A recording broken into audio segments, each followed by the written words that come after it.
I love the Stoke board though. Honestly, it's such a fun board. It is fun. It is fun. For sure. If you like yoga.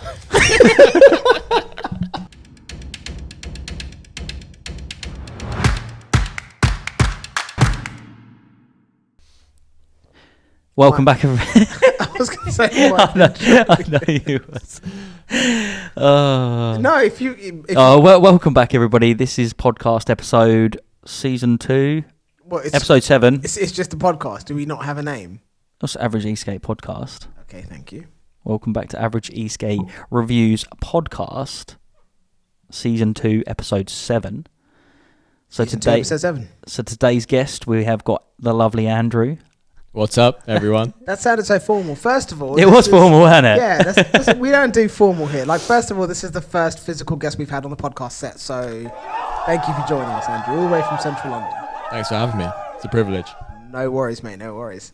So, I think the only way to introduce you to the podcast for anyone that isn't familiar with who you are or what you do is you're the guy that tortures electric skateboards, in my opinion. So I've been told.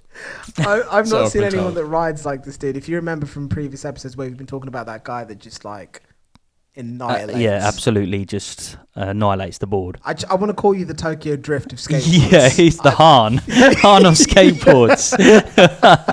I think that fits. Like, if you're trying to figure out what he does, I've never seen anyone drift boards before, and that's essentially what you do. Mm-hmm. I'll take that. Yes, that works. How? Let's talk about how did we actually meet Andrew in the first place? I was going to ask what he does, but okay, we can start off with that. So, just so people can get an idea of how we've met and the reason behind this whole podcast episode.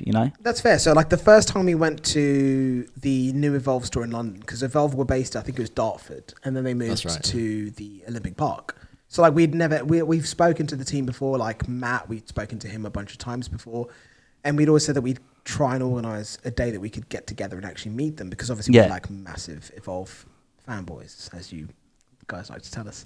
You are. I'm custom now, by the way. Oh, sorry, DIY world boy. Now I'm in the DIY community now, bro. See, the difference between you and me is I'm loyal. But anyway, so we went down to the Evolve store for the first time, just off of a cuff. We didn't even tell them what we're coming down. And you were there, you were in the store, and we didn't even recognize who you were until we started to speak to everyone else that was there. Then when we had a conversation with you, I was like, shit, you're that fucking dude that I saw on those Instagram videos from Evolve, fucking annihilating the wheels on his board through London. And I was like, holy crap. And I was like, please show me what you do. Yep. And that's kind of where everything kicked off from. And then from that, we've obviously been speaking and keeping tabs on what everyone's been doing and trying to figure out a time that made sense for us to be able to get together and actually try learn how to slide boards. Yeah, definitely. I think that was meant to be the original purpose, because obviously we've met up with you in London before, and we had a mini day of tutorials and stuff, and we were meant to continue that today, but I guess we got a bit sidetracked when we got to the wine merchant. Yeah, I think that probably took over a little bit. Just a bit. I think once you're about 2 bottles deep, you can't really be getting out sliding. Well, there was a little bit of sliding, but it was moderated. A little bit. Got some videos on my phone that might say otherwise.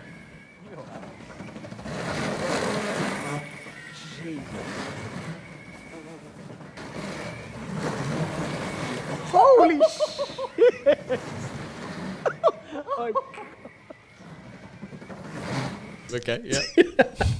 But I think one of the questions I've always wanted to ask is, how did you get into it? What's your background? Were you sliding normal boards beforehand? What's your skateboarding background? How did you get into the whole e-board scene, and where the hell does this sliding thing come from? Because I can't say I've seen people do it before.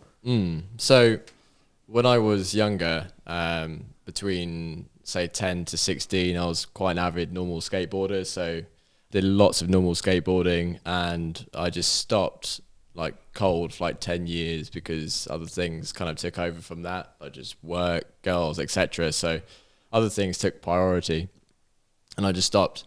And then 10 years went by, and I was really into fitness, still am, personal trainer, and some YouTubers that I was following at the time were riding boards, boosted boards at the time, and it looked really, really cool. And it's something that I So I was like, wow, that looks incredible. Looks amazing to get from A to B, and you have a load of fun doing it. For sure. But at that point, it's a little bit too expensive for me to go in that much into the deep end and sort of spend that much on a board that I wasn't sure how much I was going to use. Yeah. So it just looked really, really appealing. So I was aware of it for a good maybe 16 months to 2 years before I actually invested in my first board. And really, to be honest, it was sort of, I bought my first board as a means to like commute, and it made sense. So first off, it was just viable for me to get from A to B, and I could sort of cover my costs with that. That's the main reason for getting it. But from there, during my commute, I just sort of started just like riding the board and figuring out like the edges, having more fun with it. And it wasn't actually until my mate Charlie was filming me that I realized that actually I was like, shit, actually the back end's coming out quite a lot. I was just doing me, just riding the board.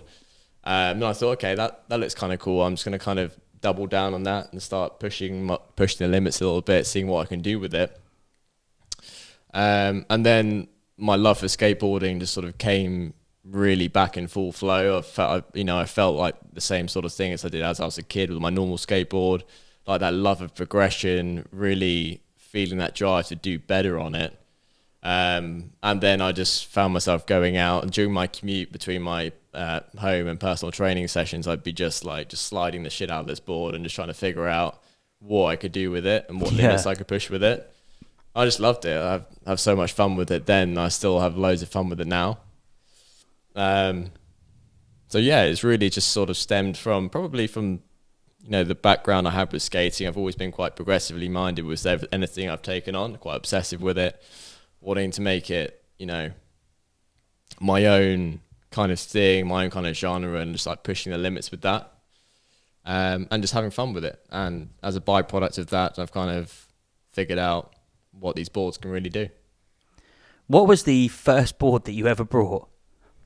Electric skateboard. Yeah, And electric why? skateboard. Why? So the first electric skateboard He's smiling already. I bought was the Evolved 1 board. Okay, fair. Oh, fair play. I thought you were going to tell me some like unknown brand from like God knows where. No, it nearly was. And I'm bloody glad it wasn't. Fair. But so basically, there were all these YouTubers riding these booster boards that were way too expensive for me at the time, and I needed something that would kind of get me from A to B. It looked kind of cool. I could use it as a commuting tool.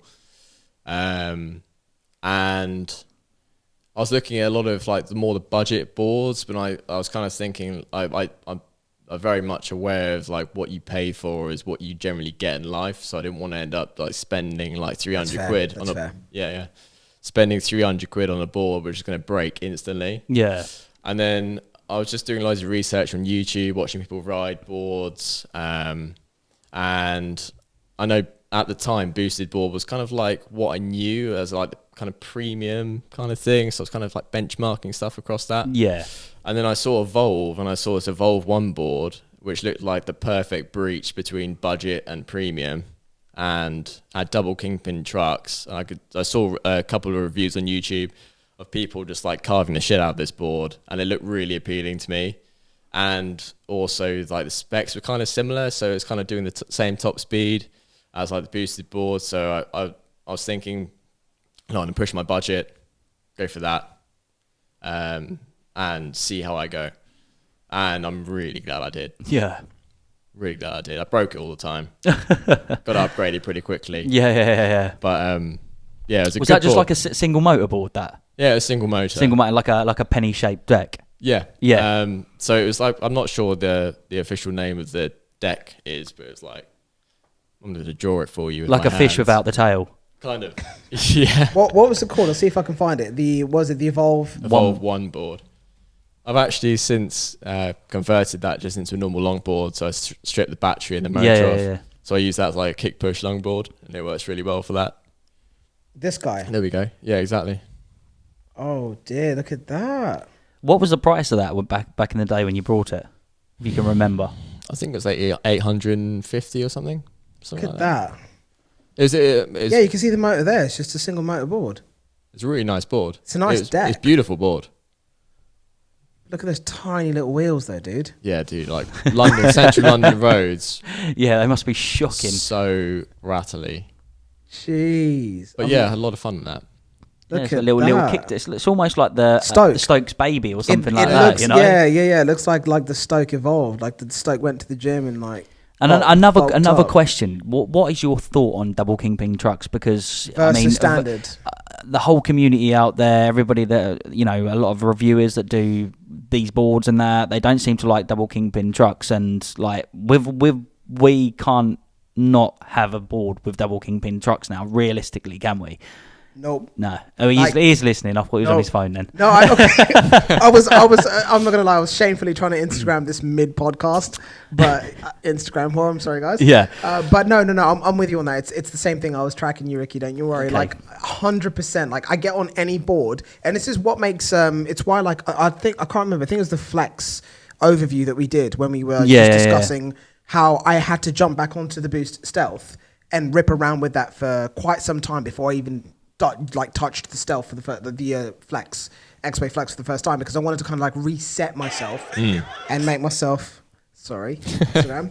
I wanted to ride the boosted board Stealth for a bit just to reset myself off of the double kingpin trucks back into that mode of like single trucks before I jumped on the X-Way. Otherwise, I'd have been sitting there going like, it's not as maneuverable, it doesn't feel as comfortable, I can't turn as, and that's like very impartial to say that because it's not double kingpin trucks. But a lot of people, like, I think one thing that annoys me is when I hear people say that like double kingpin trucks aren't for going at high speeds and aren't stable. I'm like, what They basically just can't ride the board properly. Bam! I wish I had the switchboard over it now. Yeah, is that too offensive? I don't know. No, that's legit. But that's legit. It's like learn to control your ankles. Well, there we go. Just learn how to ride the board. I mean, if we're comfortable doing like 35 miles an hour on double kingpin trucks, and I've not sat there going like, the last thing I'm thinking about is like board wobble. Like I'm not thinking like speed wobbles. I'm not thinking about that it's one of those things though, isn't it? I think like for me, I don't know about, I can't speak for yourselves, but for me with double kingpin trucks, I've always had to set them up like and tune them to the way that I like them. It takes a little while for me to dial them in to get them the way that I like them. So they are sort of, if you used to just jump on a board and just ride it for the first time, it can be unstable, but you have to tweak them to the way that you like to ride and your type of style. But here's your reference before, as you said before, you don't jump into someone's car and not adjust the seat or the steering wheel. You just jump in it and drive. You've got to go like, okay, well, what works for me? Let me adjust exactly. this. And what's it's comfortable. the same. It's the same with the trucks, but like, I don't understand. You can't give me a compelling argument where single base trucks like do better and perform better than double kingpin. Like this. I don't know. What's your opinion? Like I said, your first time going from normal skateboarding to jump into an electric skateboard with double kingpin trucks. What was that like? To be honest, I didn't really know what the difference was between between a single kingpin and double kingpin. I just saw it and was like, okay, that's cool. But and then I rode it, and very much like you said, Chris, it's like if you're gonna drive someone's car, it is what it is. You either like it or you don't. You kind of just like drive the thing. If it's not for you, change. Don't just complain about it. Exactly. Yeah. So I just hopped on that, and I didn't directly knew that it was the double kingpin that was doing this, but is that I love the way it carved, like the Evolved boards and that. Yeah. How far you could crank that. If you had it loose, you could just do ridiculously tight turns. Yeah, definitely. I wasn't actually initially, I didn't really know that was directly correlated to double kingpins until a while after, until I was riding it, and I kind of did some research and figured out, okay, that's why it's cranking so much. Yeah. But yeah, so for you, jumping straight from like a normal skateboard over to a double kingpin truck, to start off with, you just felt, well, it's an electric skateboard, it's a different feel. Yeah. I need to adjust to this, to the way that it feels, and that's essentially what you done. And to be honest, it depends on like where you want to be riding and what your riding style is. I mean, I know a lot of people that ride single kingpin and love that. I mean, like, there is a place for it. Definitely, yeah. And it is really enjoyable still. But I mean, for me in particular, like the environments I ride my board, because first and foremost, it's like a practical tool to get around. Yeah. And like the fun comes kind of second, like sliding out, because I'm just having fun going from A to B. And being able to like navigate through traffic and just like do really hard cuts if I need to, and be able to like turn on a dime, do what I need to do, get out of that situation, get in and out of that next situation without having to worry about it. Having those double kingpins gives me that extra confidence in the board to be able just to like go whip it around when you need to. Do exactly what I need to get around, which you don't have the luxury with single kingpin. Nah. Normally when I get back on a single kingpin now, I'm like literally just falling off the board. I go to turn, I'm like running off the side. That's exactly what happened to us. Exactly what we're like, isn't we? We jump on the the board. car park and we loosened the trucks up and like tried to turn right and then fell off the board. And I was just like, what the hell's going on? And just like, oh my God, does it make that much of a difference? Yeah. But at the same time, like you touched on something there that like resonates with us quite a lot, and it's something that we've talked about a lot in like the past when we've been discussing boards, because we've been hit a couple of times by people saying like, oh, it'd be great for you guys to get on the podcast somebody that commutes with their skateboard rather than you guys that ride for fun. And it's like, when have we ever said that we ride for fun? Yeah. Like if we get on a skateboard, we're going from point A to point B. We're like, I've used a skateboard since the end of February until whatever month we're in now, September. Yeah. As my primary means of transport to get me to my office. Like I jump on the train, I ride half a mile down the road from my house, jump on a train and then ride about 2-3 miles to the office.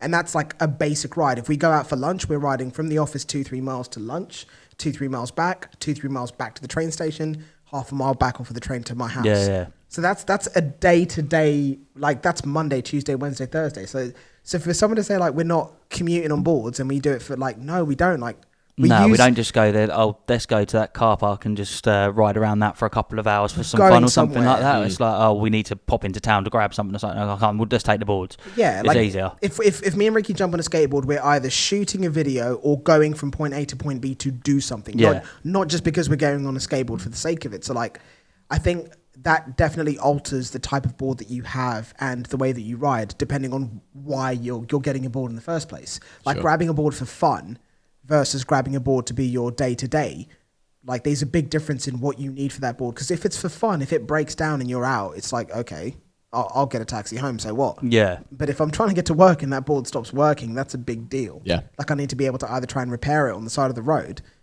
or figure something call else out. an Uber. Yeah, it's a big deal. Like my skateboard has been my primary means of transport during the entire lockdown period while we've been working. Yeah. So it's important to mention that because that kind of shows the significance of how important it is for me to make sure my lovely baby bamboo GTR I can see in the corner just right over there. They look delightful, don't they? Yeah, they do. Hey, cutie. They do. The thing is, like, I think hey, cutie. The carbon is the sexiest looking board I've ever seen in my life. But in terms of like day-to-day functions, like no board I've ridden on so far tops the bamboo GTR. Like, yeah, man, it's the carbon for me. yeah, it is. You like it hard long. The whole fan board. I like that full stiff swing. deck, don't I? Big Really? black stiff deck. Ricky likes it hard, long, and black. That's why we work so well together. Great. No pun intended. My bad. Yeah, I've completely lost tangent after that shit. Jeez. But no, we're just talking about like the way that you ride, why you select what you select, and how like the style of like Kingpin trucks has worked for you versus the alternative. Like, do you see yourself ever being able to go back to single? Not for longboards, not for the purpose that I use them for. Not at all. It's just literally not even. What about any other electric skateboards that are out there now? Is there any other ones that you've seen and thought, oh, I quite like the look of that? That's a bit. I wanted to come. Yeah. I wanted to come on that question a bit later on. Like, oh, really? Yeah, like you've just jumped straight in there, mate. Yeah, I don't mess about. I would love to answer that question. Where's the foreplay, Ricky, man? I don't do foreplay. I don't want to play you two off against each other. So when do you want me to answer the question? Now or later? Dear God, we've jumped straight in there. Like, okay, fine. I'm stepping back. I don't want to make Ricky angry right now. He's on one. I need to be fair here. Ooh. I can share. What are we saying? I don't even know. No, you go for it, dude. I'll answer it. I won't hold it against you. Okay. Cheers, Ricky, by the way. To be honest, because that board just caters for my every need. I've never felt like I'm lacking in any department there. That's so plain awful. Other departments, maybe. I'm like dribbling. Not lacking in the skateboard department, though. Yeah, skateboard departments are fine. My other eye struggle. No, keep going. Sorry, go on, mate. Oh, so many distractions. So the only other board that I've noticed that has been like anything that's been remotely appealing has been the Onsra. Oh, really? Yeah. That was a shock, wasn't it? I was expecting Metro X. I was. He was speaking about it earlier, and I thought, it's going to be the Metro then. Oh, was the Metro was that It's an off limits like subject, or is that something we're going to to Metro X came after the Onsra. The Metro X was like literally yesterday. When I Onsra was like 2 weeks ago. Fabby, if you're watching this, yeah, get him an Onsra. Get him aboard. Yeah. Get him that I have tried it. Stiff black car. I have tried the Onsra, and it does slide. Obviously, courtesy of you when we went out on that sliding session. But we was using those rubber wheels, weren't we? No. With urethane, it would slide beautifully. So get urethanes on that. Yeah. For sliding. Do they not have they've got the setup for it to be able to put them on there? Oh, yeah, of course they have. Yeah, they've got the Kegel adapters, the ABEC adapters. So if you want to put Evolved 97s on there, you can. If you want to put Kegels on there, you can. You can put whatever wheels you want on there. Just so you know, like Ricky is officially sponsored by Onsra. Jesus, calm down, mate. 4 to 5 hours charge time. Top speed of 35 mile an hour plus. You're going to drop your coupon code down below in the video description as well? Link in the description below where you can purchase one. If you're listening to the podcast, head over to YouTube, click that description, and click on that link. Jeez. Thank you, Fabby. Yeah. Sorry, I meant Ricky. Who even knows at this stage? I know, right? It's Ricky Fabian. I can't. We'll try and smash those names together later on and figure out what comes out. Rickabian. Rabbi. But no, legit, like that's one of those boards. It's a savage board. I think it's the only board that I've not been underwhelmed by that we've received. Yeah, definitely. Like every board that comes in that claims X, Y, Z, it comes in and you ride it, you try it, and you're just like, nah. Like it was close, but nah. It's the only board that Fabby's just been like, oh, it's going to do 34 miles an hour. Shit, we got 35, 36. And that board is too fast. Like the only negative that board has for me is it has no guts, i.e. no acceleration. Like in comparison to what we're used to. If you're riding any other board aside from the GTR and you're not riding tramps or Onsras. Or Onsras? What are you even going on about? If you're not riding trampers, if you're not riding essentially, if you're not riding any of the top spec boards like the Laquas, the Trampers, which cost ridiculous amounts of money. Yeah, if your general consumer board that you can purchase, the acceleration is completely fine. Yeah, but if you compare it to the GTR's acceleration, then it's not okay. It's very sluggish in comparison. I mean, it's one of those ones though, because it's not that sluggish. Like it's because like when we've done like a little drag race next to each other, and literally you've gone ahead of me for maybe like but I weigh it like 2 or 3 seconds. I weigh more than 15 kilograms more than you. Yeah, I know, but it's not that bad. Like we're gonna save this for the review that we're gonna do. Like we're gonna do a review of those boards, like an actual review, where we VS them against each other. Yeah. We'll save it for that. It's got no guts. That's the point I'm making. And the deck is too short for me. But aside from that, I think it is a phenomenal board. Yeah. Like I really do. Like it upsets me when we're I know when we're out and I'm on that, you're upset. Yeah, because it doesn't matter what we're doing if we're going up a hill or where he's always flying past me and I can hear his throttle coming from behind me and I know that he's like toying with it. Yeah. I'm not even like stay full behind blast. me. Yeah. And we'll get to wherever we get into, and I'm on like 40% battery, and he's just like, "Oh yeah, I've still got like plus 80%." And I'm just like, "Okay, great." And he doesn't ever have to charge when we stop, and I'm constantly charging, and that's what makes me sit there and just go like, "Okay, this isn't fun anymore." But like, that's because it's got a 12S3P battery in it. Is the battery really that much better than the Evolve though? It is. Is it? It's a bigger, more powerful battery. Is it? Yeah. Okay. Yeah. This is Daddy Pig. You have to listen to what he says. He knows. Daddy Pig. I know, mate. I'm doing a DIY board. I know everything there is about electric You know your skateboards stuff. now. I know everything. Apparently. Sorry, Daddy Pig. I'm an expert at that. But no, it's from what I've seen so far, it does make a big difference. Because it's the same thing as like when you go from the travel battery to the standard battery with Evolve. Like there's a difference in torque. Yeah, you can feel the difference. You can feel the difference. It's the ECU or ESC that he's using, and it's just a standard hobby wing one, which is like just standard. It is what it is. There's no tweaking or customizations you can do to it. So, is it the case that it's optimized more for top speed and less for torque. And if you were to optimize more for torque, it would reduce that top speed, or does it still have the thing is, I've tried putting 97s on it with the 40 something tooth gear on it, and the torque's just still not there for me. So it's probably just the fact that it's either the fact that of the ESC that he's using is just not optimized to be able to put that sort of power in it. The acceleration curve on it's just not aggressive enough. Or it just could be down to the motors that is being used on it as well. So there just might not be torquey enough motors, because you're getting so much top end out of that board that they're probably not that torquey. So that's just where you're losing it. But that's where the sacrifice comes in. It's figuring out. It's one of those ones. You've got to try and put things together to be able to produce it. You can't just get a board that just goes like, or you're 100 miles an hour and it's as torquey as anything off the line. It just there's a compromise got to be made somewhere. It's a food recipe.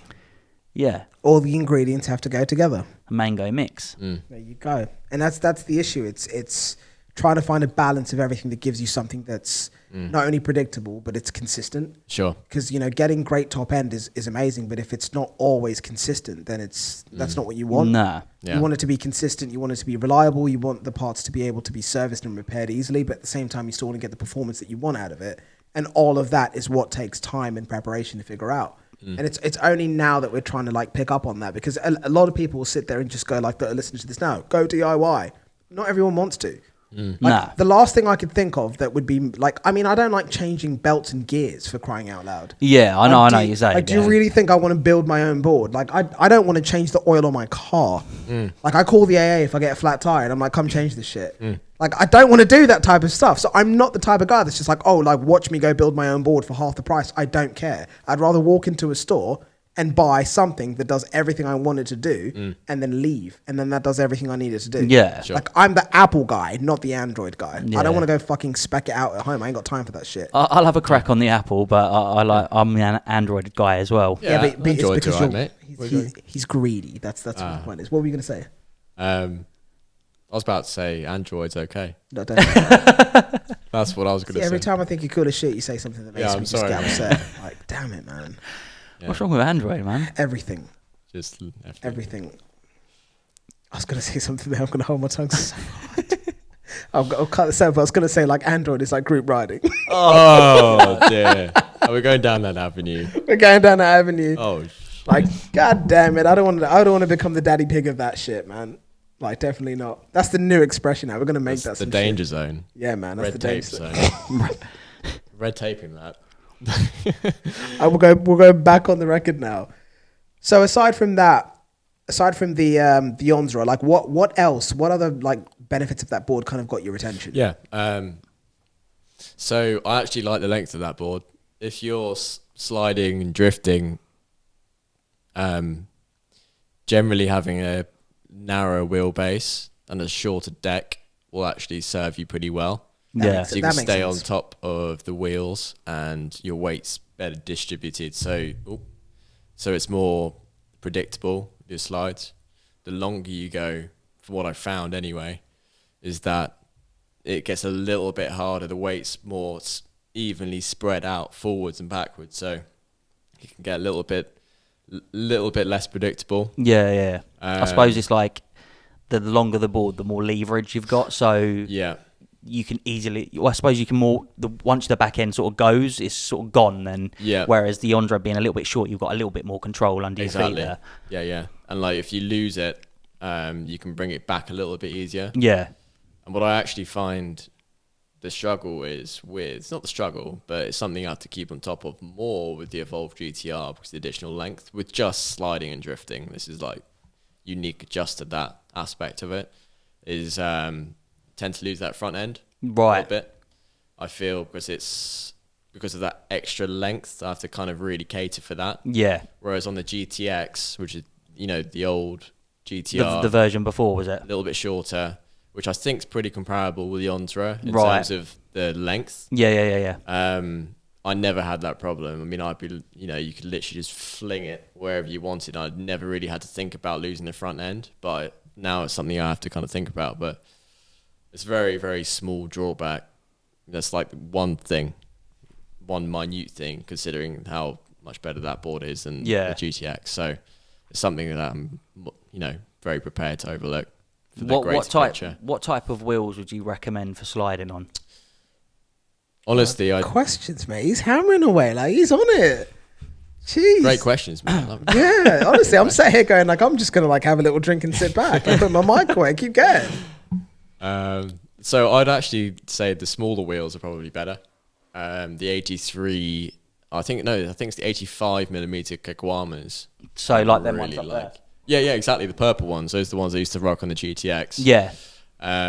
Smaller, really predictable slide. The bigger you go, generally, The more unpredictable they are. the more unpredictable Yeah, I they can are. vouch for that. Yeah, the 107s. I Yeah. thought, I mean, like, that's what I was learning on, but, like... Yeah, 107's a bit brutal. Yeah. Like, I didn't get it until I had a go on your board. And first of all, I was just like, holy shit, these trucks are loose, was the first thing I picked up on. Because obviously, you're a very tall guy. Like, and I assume you weigh a lot more than I do, because you're not a skinny dude. So I was just like, when I got on your board and I felt your trucks, I was like, holy crap. Like, I didn't expect them to be that loose. And then after, like, I had a couple of goes, the way that your wheels performed, it just seemed like a lot. You didn't have that risk of the board drifting when you were trying to slide it. Yeah. Because that's the issue that I've got with the 107s is if you do a 180 and you just miss it and you hit it like 90 or just a bit over 90 degrees, like the wheels will just drift for like a few inches, all four of them in one direction. But with the Stoke, which is on the 85s, doesn't do that. Yeah. It'll either, the deck will just flip or it'll whip all the way around, but you never get that weird drift. So it's, I completely understand what you mean. It's just such a new thing for us because we didn't even, like, until we saw your video, until we started to try to do 180s. Yeah. We didn't even know that freaking existed. We were just riding on boards and like carving in and out and like, oh, this is fun. Like, oh, I think we're pretty good. And then we saw that video of you doing the shit that you're doing in London. I was just like, oh man, we suck. Like we can't do anything. And just like learning that, it's a completely new element because I said it in a previous podcast, like going out with you that day completely changed our perspective on street wheels. Cause I was just like, why would anyone ever want street? Like, Yeah. it just makes no sense to me now. They're stupid. And then we went out with you and you're just like, no, ATs suck, man. You need street. And I was just like, oh, but we didn't ever see anybody ride like that. And like, all of a sudden it makes sense because it's like a new thing that you're trying to overcome. Because like carving now with AT has become, well, until I came off, very, very fluid and it became very normal and we didn't care about how hard we pushed it. And now it's like, now I want to learn how to do that with street. Because the stuff that you do drifting around us and like kiting around boards and stuff, I'm like, I need to know how to do that. Yeah, it's super fun. It's so much control over a wheel that I thought was completely uncontrollable. Yeah, you will go through your wheels, though, very quickly. It's a good job we're sponsored by Evolved then. Yeah. Well, yeah. We can get them sent for free, can't we? Yeah, there you go. P.S. Evolve, if you're watching, we need a few sets of 97 sent over, please. The Bentley's coming, right? Oh yeah, we've already got them. We took delivery of those couple of weeks, a few months ago now. No, let's be honest. You got a Bentley, I got a Lambo, didn't I? Let's be honest though, like we're in 2020, and if you live in the UK, the license plate just changed. So now it's if you have a brand new car, it's 70 plate. Yeah. So like I need a 70 plate. Yeah, man, that's shit, innit? I thought you said you wanted a plate that was Eskate Boy. Eskate Boy. With an I. Yeah. I like that. Eskate Boy. I like that, but I need it on the new 2021 Bentley though. Evolve. Can you guys, Jeff, Matty? I mean, I'm just saying. Hook us up, please. It makes sense at this point, right? That goes about another 1,000 subscribers. Yep. Get DIY. But yeah, fanboy. Just going back to the street wheels, I've got another thought that's popped in. Go on. In terms of like progressing and like if you want to have your board and use it as more of like a you got your commute, it's practical, etc. But if you feel like a little bit of like fire in you as such and you want to like go out and like actually like learn some new fun stuff, street wheels are definitely like where it's at. You can do it with AT wheels off-road and stuff. You can do all the same stuff, like all the sliding, drifting off-road. But street is really something that's quite unique. So being able to go and do that on one of these boards, if you want to really just like push your limit a little bit, it's a lot of fun. Definitely recommend it. I the fact that you, like I was talking to you earlier on while we were out and you were saying that you ride street, like regardless of the climate. is the most insane shit I've ever heard in my life. Like the second there's like 0.001% moisture out there, I'm like, give me them ATs with fresh tread. Yeah. Like whatever I can do to not be sliding out. And you're like, no, that makes it even more fun. Oh, you mean it's harder for me to keep control? Challenge accepted. I'm just like, what the hell, man? Savage. Yeah. Pretty strange mentality, but... No, but I get it. fun. But that's the reason that you've been able to get better at what you do and why you can control the board like you can. Like, I mean, if I'm going to have to throw that video up of you like sliding around those bikes in that area just outside the restaurant that we were at. Like you're just like drifting around the bikes, and I'm just like, we're on cobbled streets. Yeah. Like I wouldn't be riding street wheels in a straight line on this surface, and you're drifting them out round like corners and stuff and just going mad. Yeah. It's like, I do want that level of control. I just don't know if I'm prepared to make the commitment to be able to do it. I think if I found this style of riding at the start of the summer or start of lockdown, that would have been perfect. Is it bad for me to hope for another lockdown? Like for next summer so I can try and get this down? I'm not gonna lie, lockdown's been literally the best time of my life. Same. Yeah. Same. I'm not Same. I'm not even lying. I've literally central London went out with my mate Charlie and got some insane footage of streets that have been totally empty and dead. Yeah. And never have that again. Fingers crossed that happens again. That sounds so dark, but It does. No, I know what you mean. Yeah, get ready for the comments. But no, I know exactly what you mean. It's been a really weird time, but It's one of those ones, isn't it? For some people, it's been absolutely like devastating. It's like, and I don't take away from that. No, I mean, no. if it's been brutal, like you've lost your job, blah blah blah, like that sucks. But like there's a few certain people out there that have just been able to thrive off of this environment, and I feel like we've definitely been of that group of people that have found a way to just pivot and just go like, watch me make this work. That's it. Like this channel right now wouldn't be doing what it's doing right now if it wasn't for lockdown. True. Because we were just like, oh well, hockey's done right now. Well, let's do something else. Let's crack on with some skateboard. And we were videos. just like, the skateboard thing's getting real hot right now. It's fun, and we're like, all right, let's just jump on that. Yeah, Like, there's lots of positives, but of course, I'm sure there's loads of negatives as well. So like, please don't take it for us being insensitive or whatever. We're discussing it from our perspective. Sure. And lockdown has been phenomenal. Yeah, just empty streets, getting some good shots, having fun, sliding about. It's been great. That was the video that was shot, wasn't it? That was on Instagram. Yeah, we did a couple of videos on Instagram. One down the Strand, which is near Waterloo Bridge, and one across Waterloo Bridge, and what was the other one? Blackfriars Bridge. Yeah. In particular. Yeah, stupid fun. It's just amazing going down those roads and nothing being around you. It's kind of surreal. Yeah. No, I can imagine this. Like, it's quite, especially if you like the way you go down as well, like sliding the board in and out and all the rest of it. Just a complete like open road. No, have to worry about cars and stuff. Yeah. I bet it was awesome. Yeah, it's really, really fun. Once in a lifetime kind of stuff.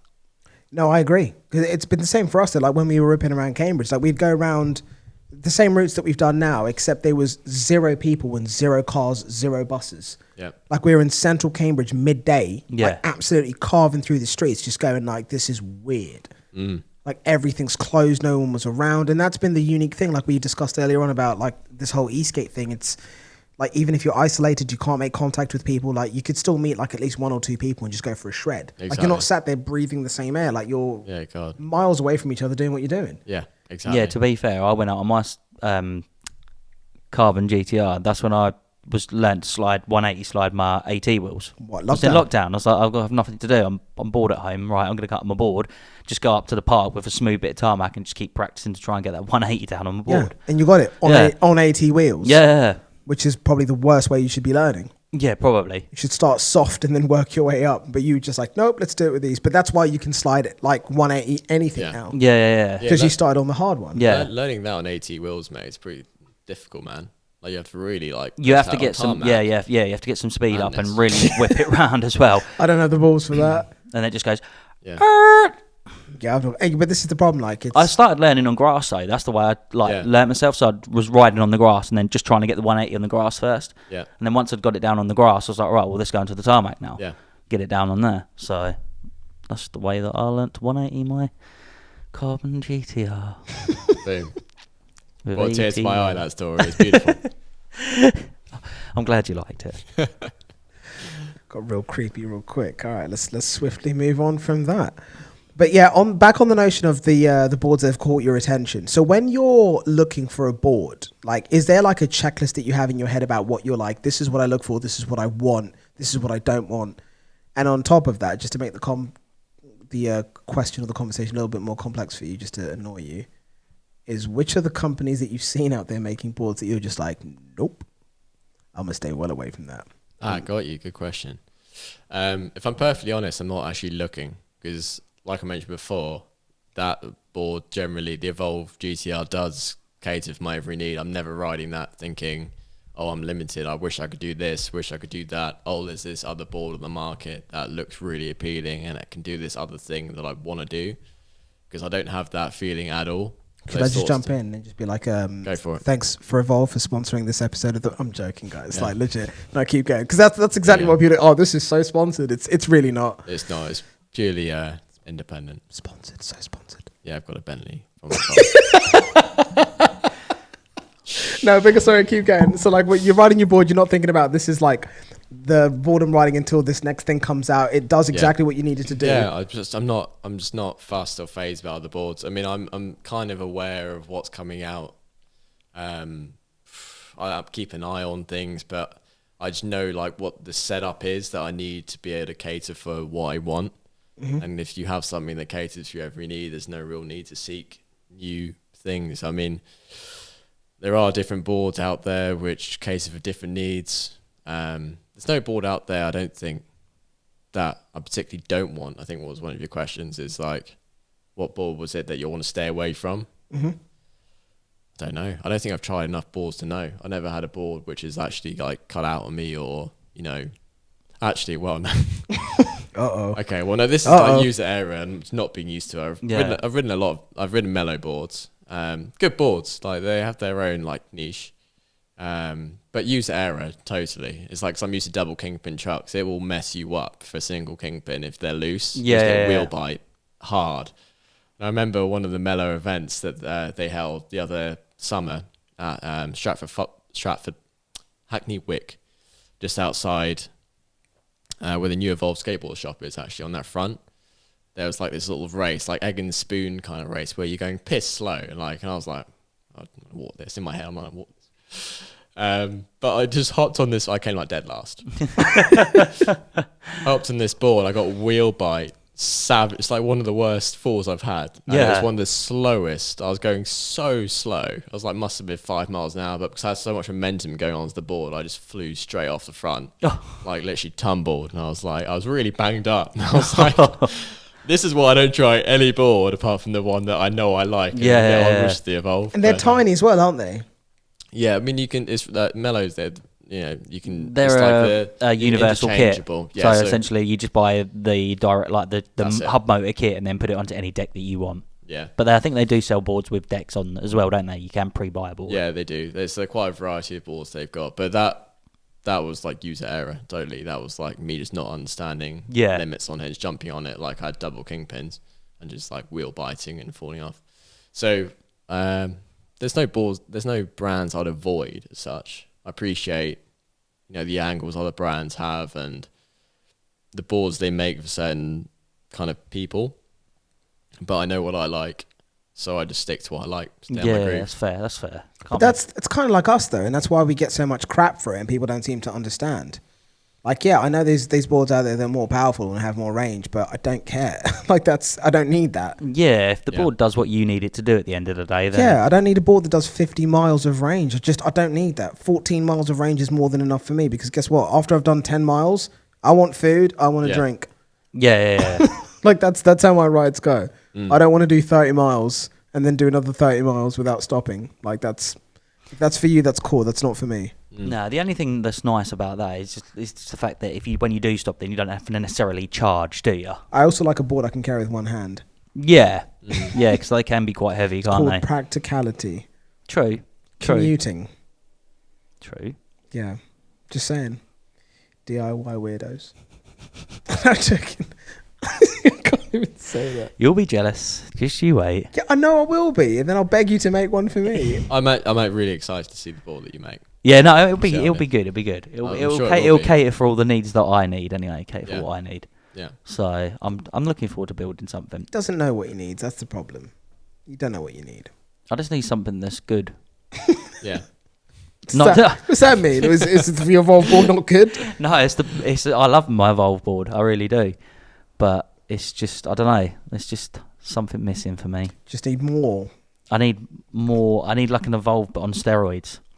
Well, then just wait until next year.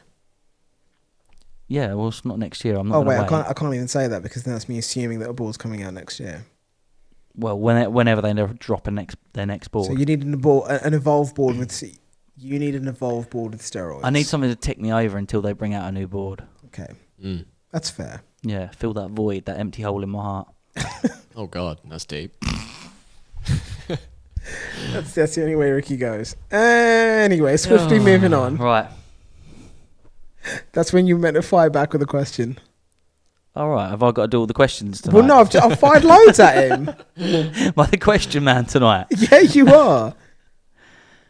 All right. I'm trying to think of one. I can ask you a question if you want. Oh, you can ask me a question. Yeah, sure. What board would you stay away from? Meepo. Out of the ones you tried, Meepo. have you reviewed that one? No. We've got two coming. Oh, great, that's a good start. Yeah, I know.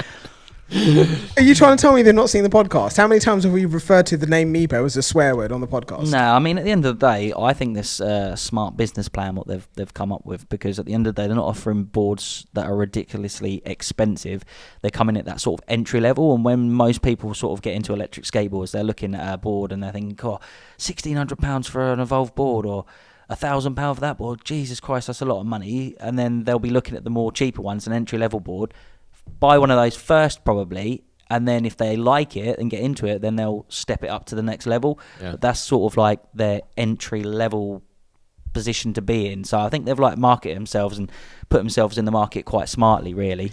I don't argue with that, but it still doesn't dispute the fact that if I was a new user to electric skateboards, that's not the brand that I'd buy.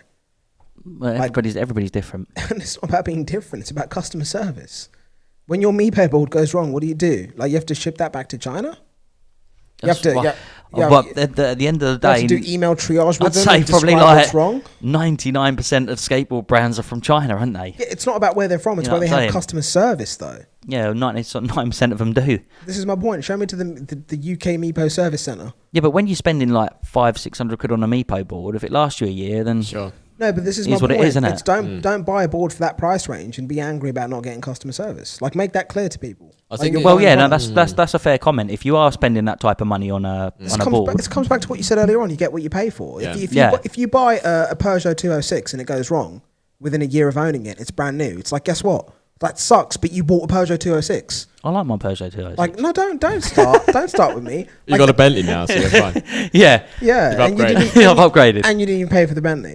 But my point is like that brand of cars is not targeting an audience that's just like, I want to buy this car that's going to be reliable as fuck. Like, that's not what they're doing. No. Like, we sell a car that's going to get you from A to B, but guess what? All the parts are cheap as hell, and it's going to go wrong on a lot of occasions. And this isn't me dumping on Peugeot as a crap company, because being a car enthusiast, I know Peugeot make Range Rover engines right now, and that's why Range Rovers now suck.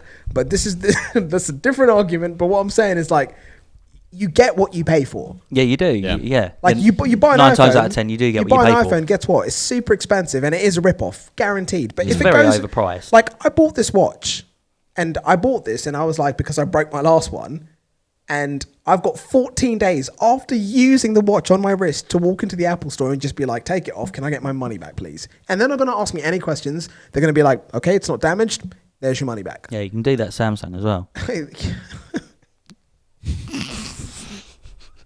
Samsung isn't Peugeot, all right? I know, Samsung's like Ferrari. No, Samsung is like a Ford. They're everywhere, but they're not the best. I mean, they're everywhere, Oh my but God. they're not the best. Give me credit for pulling that analogy at my arse so quick. It's completely wrong though. It's not. Samsung is everywhere, but it's not the best.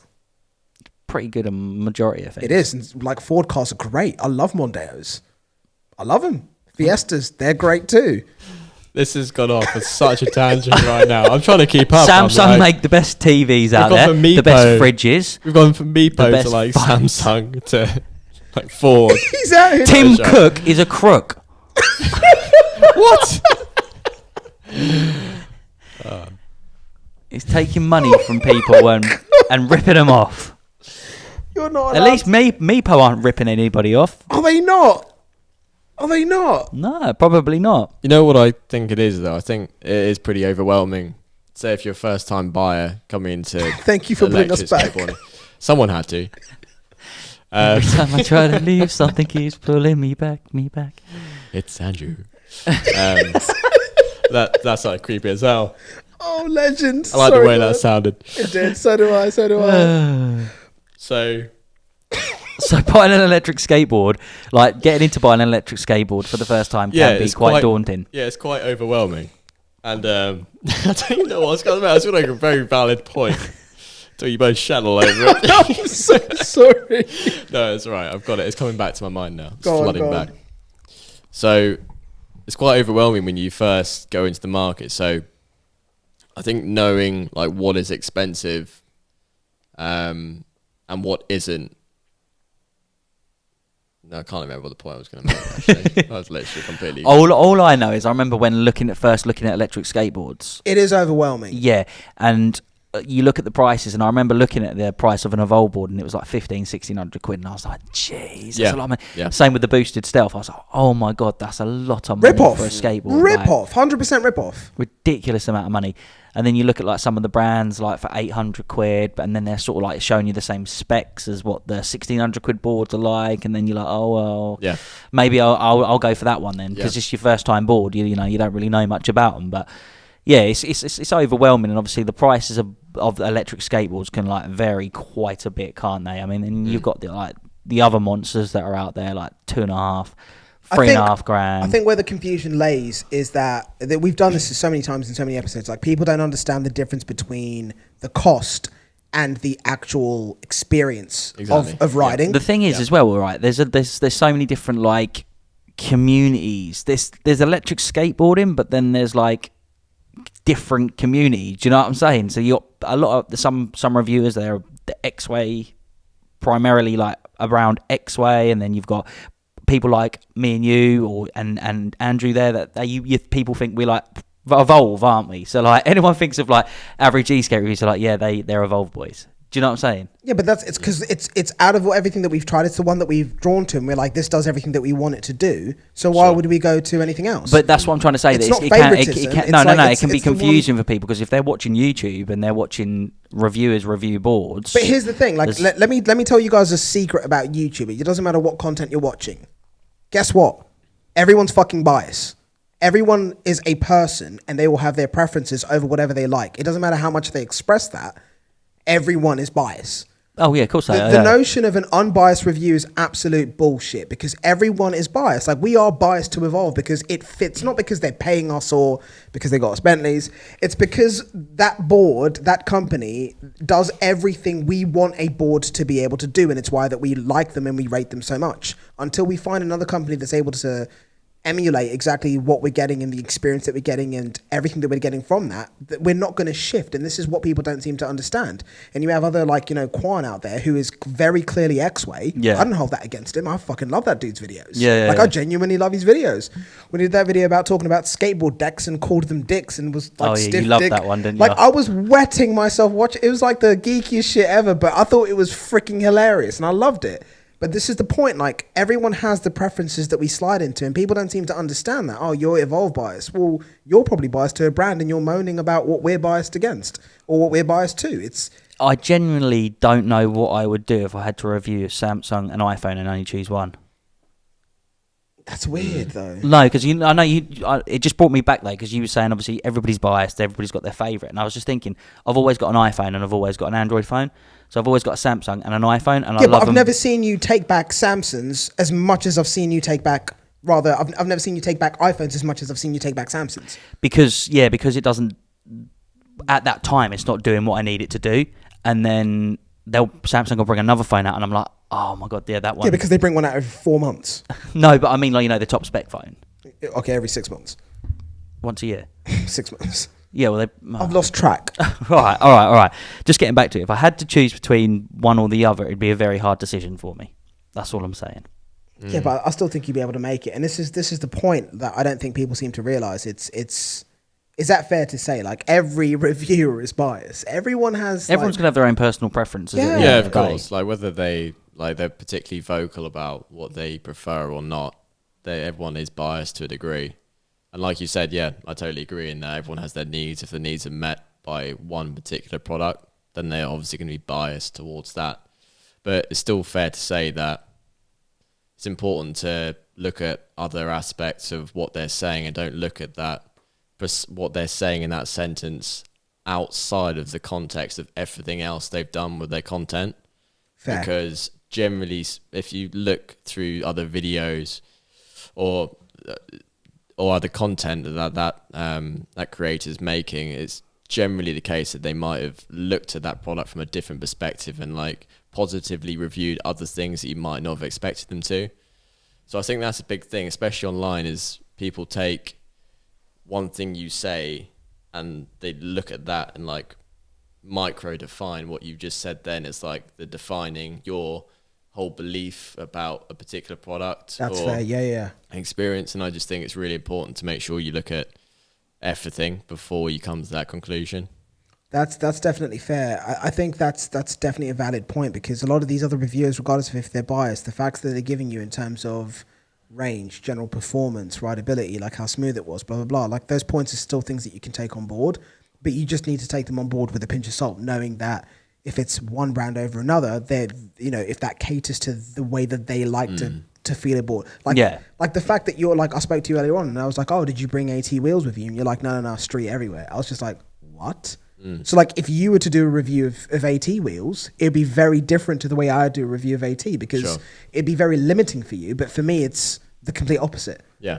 So that completely makes sense. I think it's definitely a case of trying to work out what the person you're watching a video about is into and what they like, and then watch the review knowing that, so you know. So you can go away making your own decisions on what's been said, basically. Yeah, I think that's a fair way of looking at it. It's like, this is the thing. I don't think people realize how like impartial but extremely partial YouTube is. Yeah. Oh yeah. I think it's a lot as well. If say if you see someone saying something's the best, which would be quite rare, you wouldn't really see a YouTube creator saying this is the best without giving real context and reasons why.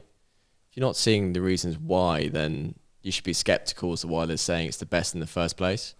Yeah, I think every YouTuber puts their thumbnail as best electric skateboard. Yeah. Best electric skateboard. Clickbait. Yeah. Exactly. Yeah, no, that makes sense. I think that's definitely a valid point. This is the type of stuff that's lost in translation so often, because everyone is constantly trying to, drop titles, drop thumbnails, drop video captions that are going to get people's attention and engagement. But at the same time, you have to weigh up like how accurate what you're watching actually is based off of the intentions of the person that's made the content. It all depends on what type of rider you are as well, don't it? Or what type of rider you aspire to be, if you know what I mean. So it's what gives you grounds for so much more content, because people probably don't know. Like, no. I mean, like, go back a year and you wouldn't even know what type of rider you'd want to be. Do you know what I mean? It's always evolving. It's always changing. Yeah, we're always coming across new things. I'm like, oh shit, yeah, I didn't even realise that. Evolve pun there, right? Yeah, it's always evolving. You've been planning that one for a while. Yeah. Waiting to drop that in. Oh yeah, and I got it right in there. It's always evolving. But no, this is the other thing, and it's like when we were talking about the Unlimited X boards. Like, if we had dropped that review when we were intending on, it'd be completely different to the way it is now. Yeah. Because now we can maybe see what them types of boards are intended to do. And I mean, even if you watch their promo video, you can see people like slide in the boards, can't you? Yeah. So I think like that's the type of market they're going for, that type of niche. And I suppose that's like different. Probably, the closest you're going to get to coming straight from like a skateboard or a longboard to an electric skateboard with that. Sure. Definitely, yeah. Yeah, for sure. What brand is the Unlimited X? That's loaded. Loaded. The loaded. Yeah. I mean, like their deck is incredible. Like it's unreal. Like the sponginess of that deck is an absolute joke. That's the one that's over there. Yeah. And even like they're hub motor boards, but because obviously like I don't know how low key it is, but they own Orangutan. Yeah. Their hub wheels are custom Orangutan same wheels. Yeah. So in terms of like really? it is the most comfortable hub board we've ever touched. Yeah. Like this is another debate. Like direct drive, why? Stupid. Hub, Why? Stupid. Like, in my opinion, I don't see the point. Why? Benefits, oh, no maintenance, blah, blah, blah, no belts. Like, No. But when you're talking about like how we just basically said about, you know, like sliding the board, going out for a fun little cruise, you might not want something with belts that's gonna. No, but this is you're my gonna point. have to. They could break or yeah, but gears, and do you know what I'm saying? This is exactly my point. Like, like looking at it from the way we were before we were doing what we're doing now. Like me looking at direct drive and hub, I'd have been like, that's absolutely utterly pointless. Yeah, just like, go belt. Why is everyone everyone should just have belt boards? Yeah, but it's one of those ones where you learn that these different types of riders that those actually genuinely do appeal to. Yeah. I want less maintenance and I want my board to be quiet. No, those aren't actual reasons to go for hub or direct drive or belt, but there's other reasons that actually do impact that. Yeah, definitely. Like if you're sliding and you need, or you're doing like tricks on a board and you need that you know, that full electric direct force that you get from having hub motors that belts just don't have. Yeah. Because at the end of the day, like it's going through different systems to be able to give you that initial power, whereas hubs, it's what we said about X-Ways. Yeah, it was an initial like just power straight Direct, away. like Yeah, immediate, like you squeeze that trigger or like you scroll the wheel because it was scroll. and you're getting full power like boom, straight away. Exactly. And like if you're like switching out a board and you're trying to slide it and then like you need that force to kick in immediately so you can flip it out another way, like that works very well for that. Yeah. Yeah, I'd be interested to try a hub board or direct drive that's double kingpin. So it's comparable to what I'm used to, just to really see what it's like. Yeah. Because I just see no reason why you can't slide it and stuff. It'd be just as fun. It might be little different torque. Well, pull a video up on the loaded website just to see. Because I swear on that video they're like sliding the boards around and stuff like that. I mean, I'm really intrigued to see this actually. See how quick Yeah, because that's the one. Yeah, there's two in there. That's the one I've got. Yeah, got you. And then you've got It will kick in a sec. Look Ooh, okay, right. Ooh. That's the mini. That's the mini board. Yeah. See how quick he did that? Okay. See, I'd be desperate to try that in comparison to the Stoke. I swear there was some savage riding in this video. Yeah, there is. Maybe it just doesn't look that savage now because we can actually... How much are these boards? Expensive. Are they? Yeah. But it's because of the parts. How expensive? Like We've got a bracket. over 1,000. Okay. But not over 2. Right. I think about 1,200, didn't they? 12 to 15, I think, was with the general consensus that we got. I thought there was more savage riding. Yeah, I thought there was as well. This is what I'm saying. I genuinely think it's because we've learned a lot in the last year. Legit. I swear there was more. I mean, on the little board there, yeah, that dude was good. I mean, he's obviously a skater. They've given that to a skateboarder. Yeah. That's the move that we were like, oh my God, but that's like, I mean, we can do that now. Not that quick, but... Yeah, I mean... I swear on these boards, though, they were like sliding them out and stuff. That board, standing on it over there, it felt really nice on my feet. They are nice I'd be boards. intrigued Yeah. to see what that's like, actually. I mean, okay. He's not even on the board there. But yeah, I thought I'd pull it up anyway. I just could have swore there was more. I swear he was like hopping up, going up like a little dirt bit and stuff like that. Yeah. I mean, I definitely give this credit. Like, the first thing we said when we jumped on these, even the first time with the first day we had them, it was like these were the nicest hub motor boards we'd ever touched. And it's because the wheels are like, it's not like where everyone's just got on, oh, let me get some random urethane and chuck it on there. Like, they've made these wheels themselves. Yeah. So the quality of them is just unbelievable. Like the amount of actual vibration that they absorb, roughness that they absorb, and then how grippy they are. Like they call it an orangutan urethane sleeve. Yeah. And it's unbelievable how nice it feels. Like you're riding over like general like wear and tear shitty roads that we ride over, and it doesn't feel like you have a hub motor board underneath you. It feels like you're riding like 97 or 85 millimeter wheels on a normal like board that we'd ride today. That's interesting. Yeah, it doesn't feel that bad at all riding on that board. I think hub motors also have a pretty bad name because I think a lot of people associate them with budget boards. And yes. Whenever I've seen like budget boards with hub motors, generally the urethane is just like peeling off, and it looks like really like bad quality. Meepo. So really, he doesn't even know. He just likes to say that name. He doesn't even know. Mans has never even tried a Meepo in his life. Tried a Meepo, mate. I've met a guy at a train station when I was riding my booster board that had a Meepo. Guy at a train station. Yeah. I tried his board. It was horrible. Oh yeah, I know, but you can't speak for every board out there. you know what it is? I'm petrified of trying other people's boards. Fuck you. Because as soon as I let people on my board, I don't really want to ride their board in the first place generally. And Yeah. normally they'll just slide out and crash my board. So I'm just like, especially with like new people I meet at like a train station, I'm normally just like trying to find that balance between being like, oh yeah, try the board, it's really good, you might buy this in the future, / you're going to kill yourself and damage my board, so I don't really want to give you this right now. I don't really want to try yours because I know what it's going to be like. Yeah. So I'd rather just avoid the whole No, that's fair. experience. That's fair. And yours is a bit more of like a death trap because your wheels are like the way that you want them to be. Yeah. Which is like super slippery. Yeah. But well worn. Yeah. Definitely worn in, aren't your wheels are. Yeah, very worn. Yeah, he took 97s down to what, like a 71? You should see my mate Aaron. He's literally started with 85 Kagwamas, and they're literally like, I'm not joking, 55. It's a joke. Jesus. It's you know, like the inner urethane, like where the drive gear clicks in. Yeah. It's got like 2 mil on top of that, and he's rocking that, and he has been for a while. It's like literally the most horrific ride I've ever been on in my life on his board. It's like rattly, but it works, mate. It's beautiful. Pull out your mic a minute. No worries. That's just what he likes. Yeah, but for drifting, it's amazing. Yeah. So it suits that kind of stuff. He's worn them into the way that he likes them, so it's like trying to get rid of them and start fresh again. It's exactly. Like, Yeah. Mm-hmm. That's insane, but it's cool at the same time because like this is like a world and a different style of riding that I never ever knew existed until we had seen what you were doing. So it's cool to kind of like see like new things that we have to kind of like learn about. And like I said, you've completely reset both. I think it's one of those things.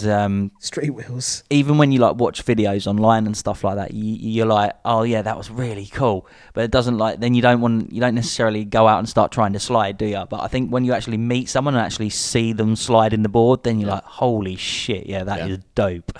Do you know what I mean? Actually seeing it in person just looks way more cooler than it does when you're just watching it. Yeah. I don't think because you can't get an appreciation because obviously like when you've been riding for even a little bit of time, I know what those wheels, I know what 97mm wheels are supposed to sound like when you go around a corner. That's not what they sound like when you go around a corner. Like when you're behind me, I can hear that you're behind me because all I can hear is and I'm just like, oh, he's that's just like, me, not my wheel. just choking the crap out of his board, and that's the thing. It's sick to see that, like in person, because it's only then you get a real appreciation for like genuinely how much control you have over the board. It's not normal, but it's dope to watch. Yeah, you just develop over time. The thing is, a lot of people like the initial response to that kind of riding is like, wow, that looks like incredible, you can kind of hear that or get the vibe that they don't feel like they can actually do it. Like it's such like a big difference. So like, but honestly, like I'm a big stickler for like it's so doable. Yeah. Literally so doable. All you have to do is step 1, 2, 3, 4, 5. Work your way through that, and before you know it, you'll just be doing it without even thinking about it. Yeah. But people don't understand like what you need to do to breach each of those steps and like figure out how to do it. It's like it's just like you learn it just from just going out and doing. It's not like you just get on the board and you can magically just like whip it around. It's like it takes lots of time and lots of like on my old GTX. I think one of the biggest things that allowed me to learn all that stuff is because I relentlessly ride street everywhere. Yeah, central London. When I sold my old GTX before I got that GTR, and this was just on the GTX, I had like 686 battery cycles, which I worked out is like 8,000 miles. And most of that's on street. Jesus. So it's like all of these things like stack up. It's just like relentlessly riding street when you're going from A to B. Just try and push a little bit. It doesn't have to be stressful. You don't have to go on a massive like slide session. You just go out, find those points, and just carry on your day. Yeah. And before you know it, like over time, it all stacks up to the point where drifting is just like it's just easy, just because you ride it so much. It becomes natural. So, I think like a key thing for people that kind of see that kind of riding, that don't really know where to start. It's just start riding street more and just get comfortable feeling uncomfortable. Board. And you don't need to push it too hard. Just get comfortable, loosen up your trucks a little bit, carve hard. You'll be able to hear when your wheels are going. So you go, and you just literally just get used to that over and over again. And then from there, you just start. It's literally just pushing it with your legs. But you find your way of skating and progression through that cycle of being able to do full 180s, etc. Yeah. From just riding street more. So Yeah, because I know. I jumped back on street again the other day just to go out and try and practice sliding, and that was so uncomfortable riding on street wheels. It's It scary. felt so uncomfortable. yeah.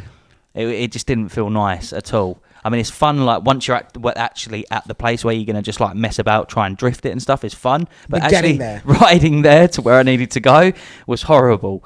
Like, and I was just like, oh, I wish I had my ATs, man. Yeah. But I completely get that. I think at the same time, like, this is a really nice point to segment into tutorial. Yeah. Like, yeah, absolutely. like full tutorial, like the way that you were teaching us how to do it, like just very briefly in terms of like when you were making me donut, like inside and then outside until like the wheels started to slide out, and then it was just like hold it. Yeah. Like, okay, you've got that now. Okay, now go lower, like lower stance, bend your knees more, and just hold that slide. Yeah. And then all of a sudden you're going around the corner, and it's like, Yeah. and you're like, holy crap, holy crap, holy crap, and it's Love like learning how to do that. Like once if you get the bite for that, and you're like, holy shit, that was dope, I want more of that. Like you're screwed after that because all you Yeah. want to do is you just want more. Yeah. Yeah. Yeah. Like how far can I push it? Like when I managed to like drift from one side of a road to the other accidentally, I was like, holy crap, how did I do that? Let me try to do that again. And you just want to go more and more and more. Addictive. It really is. Yeah. Yeah, it's a completely different way of riding, and it's nice to kind of find like a new challenge that throws you completely outside of your comfort zone and wants you to push yourself to the edge of like you sitting there going, how far can I get this until Exactly. I actually wreck myself? Yeah, because like you said, you get used to that like drift where you hold it for like a second, 2 seconds. Then you're just thinking, then you kind of get an idea of how it feels now, how to control it whilst you're in that drift. So it's just about figuring out how long you can hold that. And the longer you hold that, the more excitement you get from the board. Yeah. And then the more control you get, which also leads into the safer you are on it. So you're constantly riding your edges. So that's the thing. It's like always be carving, always be riding your edges. Like riding street on the road, like I'll always say, like, you know, you get lots of people that just ride in a straight line or just do like gentle carves. You want to be really safe on the road, but when you get onto each bit of road, you carve hard, find that bite point, then you know the tarmac. Yeah. You know what the terrain you're on at all. It keeps you really, really sharp. So that's really, really important to do. It's just like get out there and make sure you're always carving. I've heard someone put down in the comment section something about like grinding the edges of your wheels off or something like that to make you slide, or I didn't understand that and it didn't make sense to me. Taking the sharp edges off, so round the edges off. Do you know what I mean? So that there's not that sharp bite there. Is that? I don't know. You know, I don't know. I mean, no. Like, honestly, I don't know. I mean, I could round that off, do the same as what I'm doing now. It's like.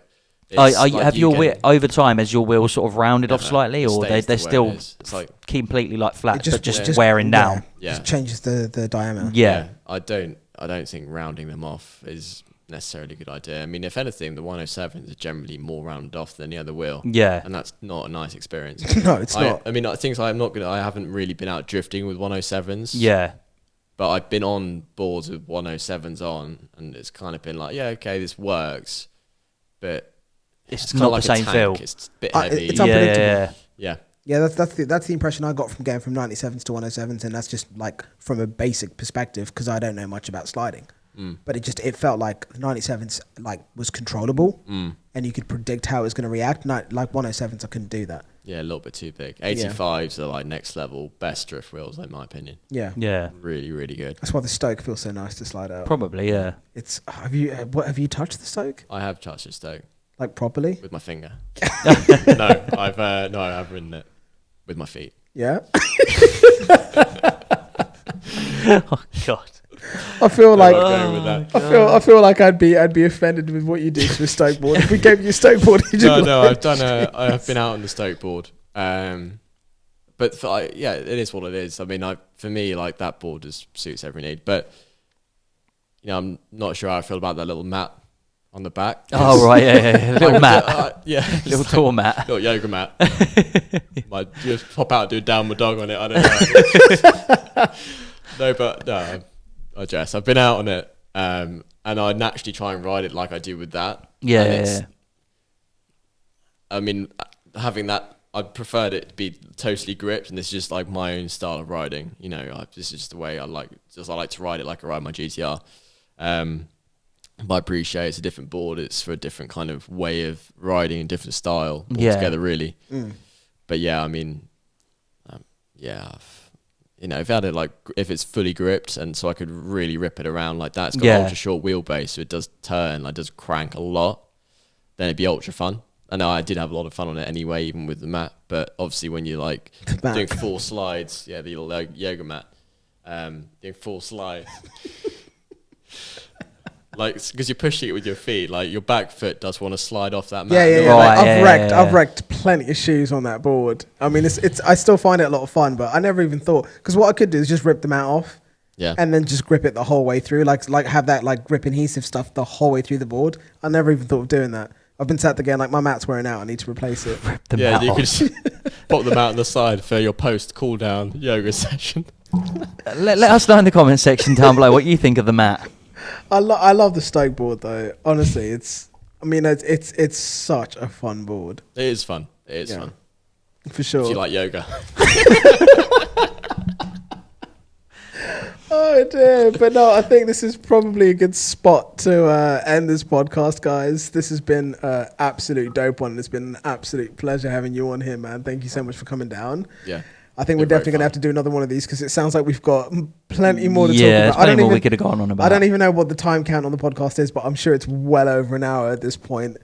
But oh shit! It's getting on. No, it's 11 now, isn't it? For sure. But yeah, as always, guys, if you want to find out more about what Andrew does, his Instagram is right there. His link will be down below in the video description, so you can find out about, you know, where to reach him, where to find out what he does. We're going to be doing a tutorial about how to do the 180s and 360s with, dare I say it, the freaking expert in doing that. The guy that absolutely... The Colin McRae of electric skateboards. Tokyo Drift Han. Of electric skateboards. That's what we're going with. Yeah, so I'm looking forward to... Cinematic sequence going to start with that like Tokyo Drift song at the start. Ding, ding, ding, ding, ding, ding. Yeah. Oh, mate, I'm telling you, like the video that we shoot with you is going to be offensive. Will I pull all the girls though with it? Of course, yeah. I hope to see lots of DMs flooding in. If I'm putting my life on the line for this video. 100%, we'll make that happen. But as always, guys, if you're listening to the podcast, anything that we've referenced, head over to the Average Skate Reviews page on YouTube so you can see any of the videos that we're discussing. Andrew's page will be down below in the video description. Also, if you're listening, it'll be in the description there as well. If you're watching on YouTube, make sure you're thumbs upping, subscribing so you can stay up to date with all of the videos that we post. Notification turns on. Make sure you follow Andrew as well on his Instagram. And of course, the sponsors of this podcast, Evolved Skateboards. Boom. Joking. But thank you for rocking with us, guys. Do you guys want to sign out? Yeah, thanks for watching, guys, and listening. And we'll catch you in the next one. Thanks, guys, for watching and listening, and catch you in the next one. I didn't just copy that for Ricky. Ricky copied him. Yeah. Peace. See ya. Peace out, guys. Take care.